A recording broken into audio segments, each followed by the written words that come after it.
Binance Smart Chain versus Ethereum. Who is coming out on top? On which chain or which coin would I bet on? Let's take a deeper look in today's video.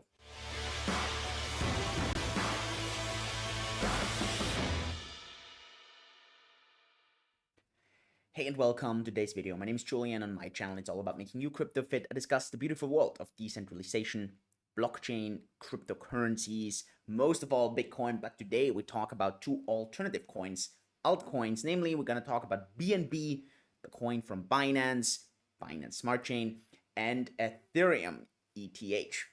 Well, on the surface, those two coins couldn't be further apart, as you could see from the very beginning, because Ethereum is definitely one of the more decentralized coins.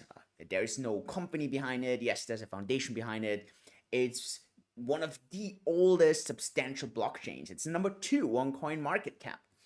A lot of the ecosystem is running on Ethereum. And then you have BNB that originally started as a pure company coin for Binance.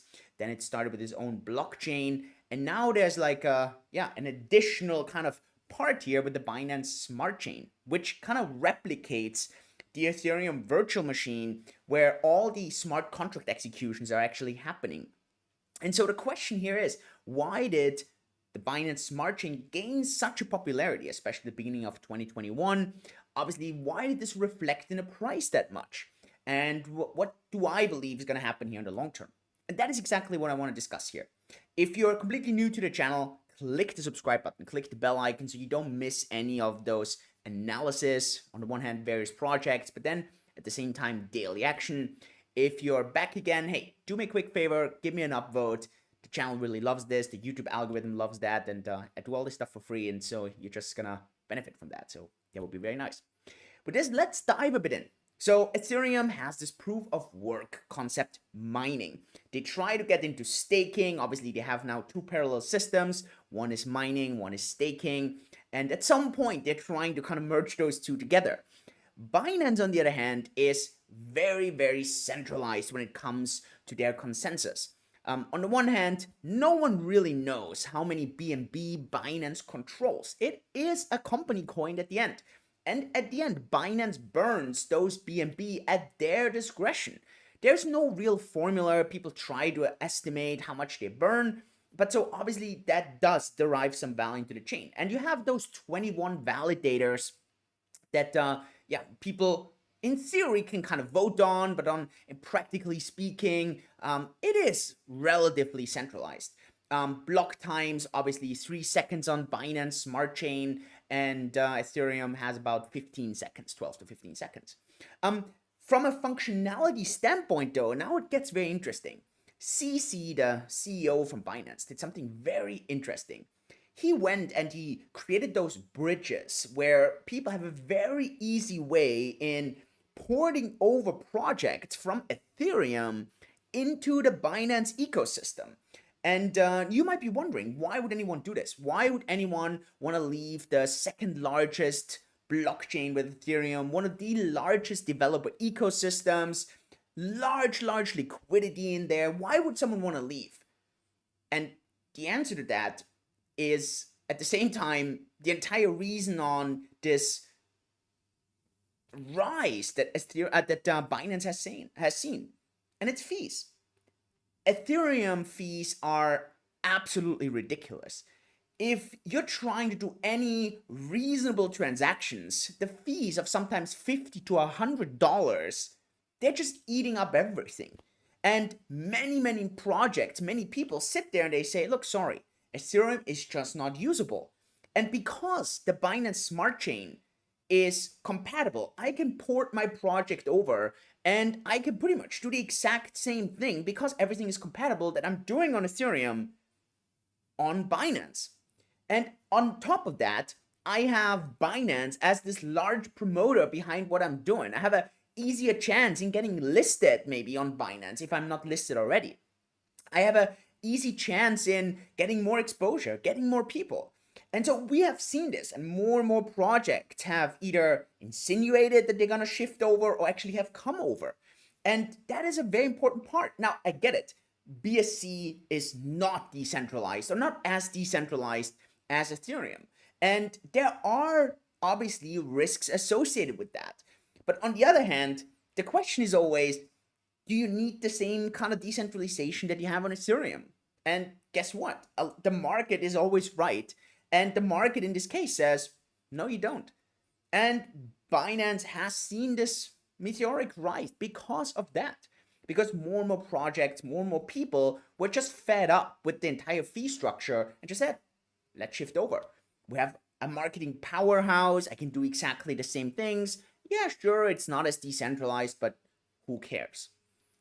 Now, what is my take on all that? Because obviously we have a status quo. Some of you might be invested in Ethereum. I mentioned many times Ethereum is my third largest position in my entire portfolio.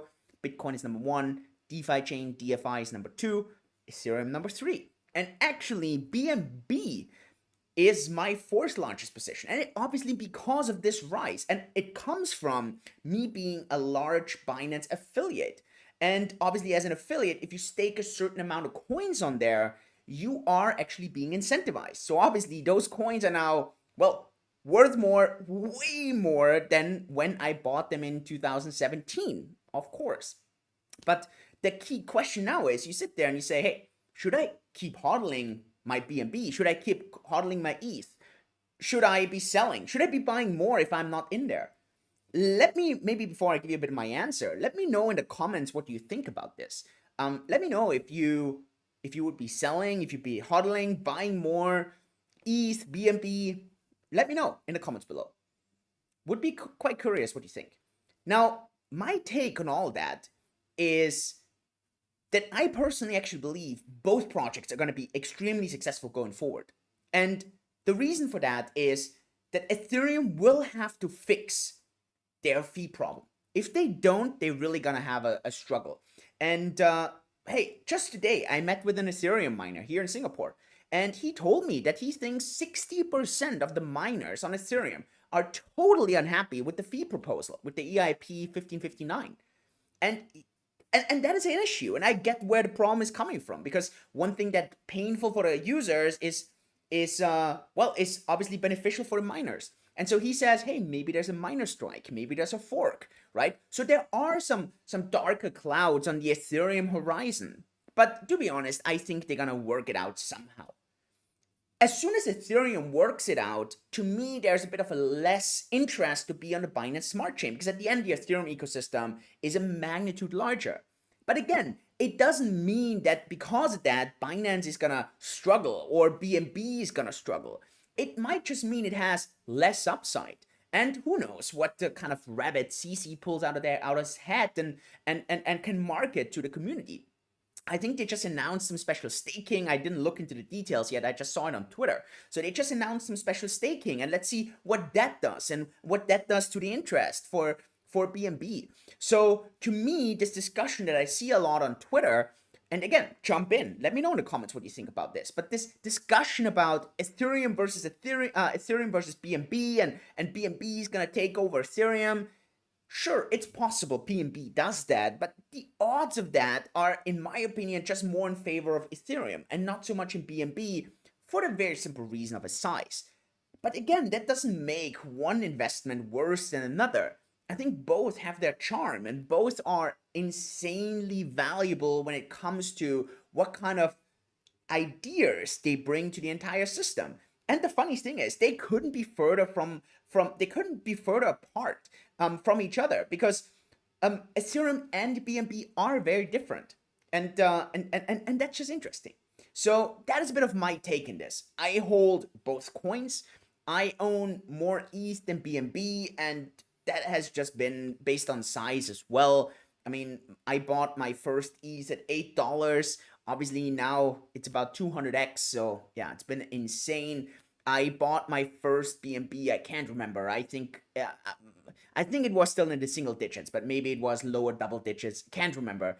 So obviously, insane returns, about 30x returns on that as well over the past couple of years. I expect them both coins to make some strong returns going forward. Let me know what you think. With this, I hope you enjoy this content. If you do, leave me a like, click the subscribe button. If you are interested in Cake or DeFi Chain, I'm actually doing a live there in 5 minutes on the YouTube channel there, and I'll talk about the new Freezer system. I'll link it up below if you're interested, where you can get some really serious returns as well. And yeah, you can check this out. That's my own company, Cake DeFi. So yeah, with this, a lot of fun, great decision making. See you next time. Yours truly. Bye-bye.